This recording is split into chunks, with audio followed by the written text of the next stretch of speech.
Hai, Assalamualaikum teman-teman. Kembali lagi di channel YouTube saya, Afifa Haristawati. Kali ini, aku akan membahas materi tentang hasil review jurnal yang berjudul Penerapan Konsep Pengorganisasian dan Pengarahan pada PT Bayus Cargo Badung, Bali, yang merupakan salah satu jenis jurnal bisnis dan kewirausahaan dengan volume 12 nomor 3 tahun 2016. Jurnal ini ditulis oleh Iwayan Lanang Pastika dan kawan-kawan.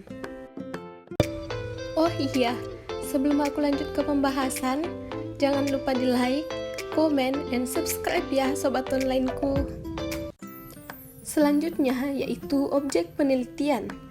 Adapun objek dari penelitian ini yaitu penerapan konsep pengorganisasian dan pengarahan yang disebut dengan activity, karyawan yang disebut dengan aktor, dan PT Bayus Cargo yang merupakan tempat.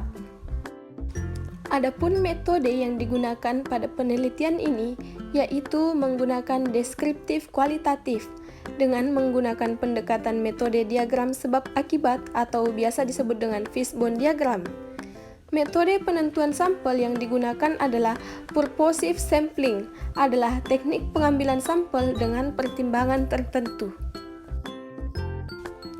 Definisi operasional variabel yang pertama adalah PT Bayus Cargo yang merupakan salah satu perusahaan pengiriman dan penerimaan barang ekspor impor dengan visi menjadi lokal champion di Bali.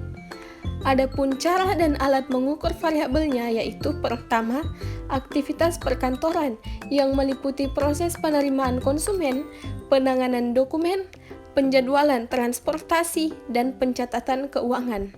Yang kedua adalah aktivitas yang meliputi penerimaan barang, penyimpanan barang, pengepakan barang, pemutaan barang, dan pengiriman barang.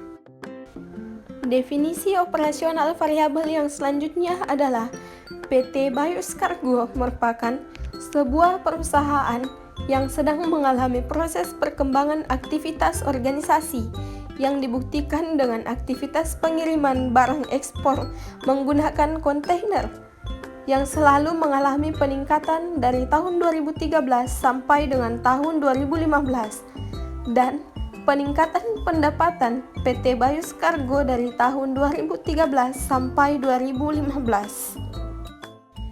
Adapun langkah-langkah yang digunakan dalam penelitian ini yaitu metode pengumpulan data yang dilakukan dengan memperoleh keterangan untuk mencapai tujuan penelitian dengan melakukan tanya jawab secara terstruktur kepada narasumber atau informan pada PT Bayus Cargo melalui proses wawancara. Selanjutnya yaitu metode observasi dengan melakukan pengamatan secara langsung terhadap aktivitas organisasi. Dan metode penentuan sampel yang digunakan adalah purposive sampling, adalah teknik pengambilan sampel dengan pertimbangan tertentu. Maka dipilih dalam penelitian ini adalah pihak manajemen PT Bayus Cargo yang berjumlah 3 orang, yakni Direktur, Kepala HRD atau Human Research Department, serta Kepala Gudang. Adapun hasil yang didapatkan dari penelitian ini yaitu penerapan konsep pengorganisasian belum cukup optimal yang ditandai dengan penyimpangan yang terjadi sebagai berikut. Yang pertama adalah departementasi yang berkaitan dengan pembagian kelompok yang belum optimal ke dalam masing-masing departemen. Yang kedua adalah pembagian kerja yang berkaitan dengan tugas dan kewajiban belum dapat diorganisir secara efektif. Yang ketiga, wewenang dan delegasi yang berkaitan dengan dilepaskannya tanggung jawab kepada bawahan atas tugas yang telah diberikan oleh pimpinan. Dan yang keempat adalah desentralisasi dan sentralisasi yang berkaitan dengan pemusatan kekuasaan dari pemilik perusahaan yang belum dapat melimpahkan kekuasaan kepada tingkat fungsional organisasi. Dan yang kelima yaitu rentang kendali yang berkaitan dengan jumlah potensial yang dapat dikendalikan dalam sebuah hubungan dalam anggota organisasi.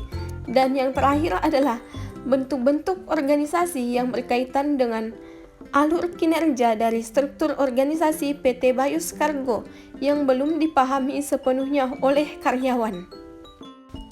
Hasil yang didapatkan selanjutnya adalah penerapan konsep pengarahan masih perlu ditingkatkan berdasarkan kondisi sebagai berikut. Yang pertama adalah kesatuan perintah yang berkaitan dengan kurang jelasnya perintah yang diberikan oleh pimpinan. Yang kedua, kepemimpinan dalam pengarahan yang berkaitan dengan kurang tanggap dan cepatnya seseorang pemimpin saat terjadinya permasalahan dalam proses pengiriman barang. Dan yang terakhir adalah komunikasi dalam pengarahan yang berkaitan dengan inti pesan yang tidak bisa dikomunikasikan secara ringkas dan jelas. Adapun kekuatan pada penelitian ini yaitu kita bisa memperoleh informasi mengenai penerapan konsep pengorganisasian dan pengarahan pada PT Bayus Cargo yang belum mencerminkan adanya penerapan konsep yang efektif, efisien, dan produktif. Selanjutnya yaitu, penelitian ini juga dapat memberikan masukan bagi PT Bayus Cargo sebagai perusahaan pelayanan jasa pengiriman dan penerimaan barang ekspor-impor di Bali harus memperhatikan kelangsungan aktivitas organisasi agar dapat menghindari kemunduran aktivitas organisasi dalam perkembangan perusahaan menjadi local champion. Sedangkan kelemahan dari penelitian ini yaitu menggunakan deskriptif kualitatif dengan pendekatan metode diagram sebab akibat atau yang biasa disebut dengan fishbone diagram. Namun, pada penelitian jenis ini tidak cukup jika hanya menggunakan satu metode saja. Diperlukan metode yang lain yaitu metode fishbone diagram agar dapat memperoleh data yang lebih spesifik mengenai sebab akibat dari permasalahan yang ditimbulkan pada PT Bayus Cargo. Adapun referensi yang digunakan dalam penelitian ini adalah sebagai berikut. Demikian apa yang dapat saya sampaikan mengenai hasil review jurnal pada kesempatan kali ini. Kurang dan lebihnya mohon dimaafkan. Wabillahi taufiq wal hidayah. Wassalamualaikum warahmatullahi wabarakatuh. Bye-bye sobat onlineku.